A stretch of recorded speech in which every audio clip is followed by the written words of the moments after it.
Well, I decided when I started something like this that I don't want to have a family foundation to do any philanthropy. Because once you have a family foundation, it creates a power structure. Okay? And the power structure and maintain the power structure is alone saps up a lot of your energy. I say I didn't want a family foundation. What I'll do is I'll contribute money to various organizations. Wherever they want me, I'll sit on the board and advise them and help them. And as it grew, for example, Akshaya Patra, we had to get a group of people together to expand it because one person cannot do it. So I and a few of my friends like Abhay Jain, Ramdas Kamath, Bala KV and others, we came together and we started running it and helping, and this group worked perfectly. So I believe whenever you sit on a philanthropic board or in a social organization, you must work with others to collaborate because they bring very disparate skills. Muthi always told us that Infosys is the company where the top management had a group of people who are extremely disparate skill but collectively exhaustive skills. So collectively we can make an impact. So I love working with Kiran. She and I, we have our fights, we have our disagreements, but we bring complementary skills. I got something she doesn't have and she got something I'll never have. So I think I work with that. RK Mishra is there, Revati is there in BPAC, and in Akshaya Patra we have a team of people. In the Konkani Foundation we have Ramdas Kamath, Pradeep Pai, they all come together. I have a space there. So I don't feel insecure.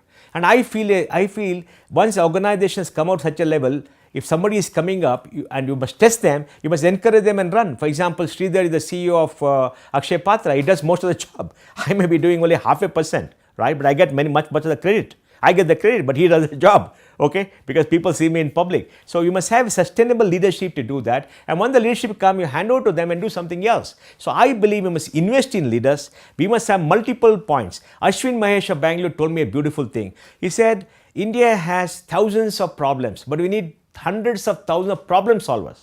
We need more and more problem solvers. And once you find a problem solver's work, inviting him, invest in him, ask him to take over, then you're done. You don't have to spend time. They will do it. So you need to create this group of problem solvers. I think it's fantastic. And that's been my philosophy. That's why I think we got to cooperate. Because at the end of the day, we want impact.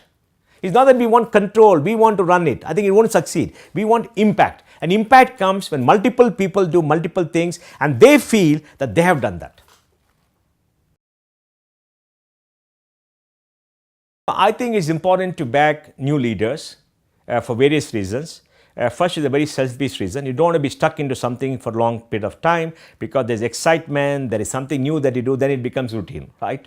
And routine is not something very exciting, right? You want somebody to carry it on. You don't want it to die. You got to be there to make sure it becomes sustainable over a period of time. You have a structure. And second, there are so many problems. If you develop a group of 20, 30 leaders in your lifetime who are doing extraordinary things and you sit back, you encourage them, give them some money, inspire them, get inspired by them, your life is served. Because you can do many, many bigger things than get stuck in a very small thing. So you can become much, much bigger than yourself.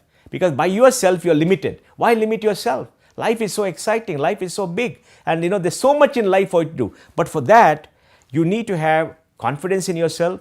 You need to have self-security. You must be secure. You must not be an insecure individual. Only insecure individuals want to grab on and run it and say, après moi le deluge. Like Louis XV said that, after me the deluge. So there are many people even in business who say, nobody can run this company better than me. So I go run it till I'm 75, 80, I go in a wheelchair. Nobody can run it. It's stupid. The world will go on. We must remember the sun is going to rise tomorrow whether you are there or not. So it's much better to let go and do many things and sit back and watch it grow.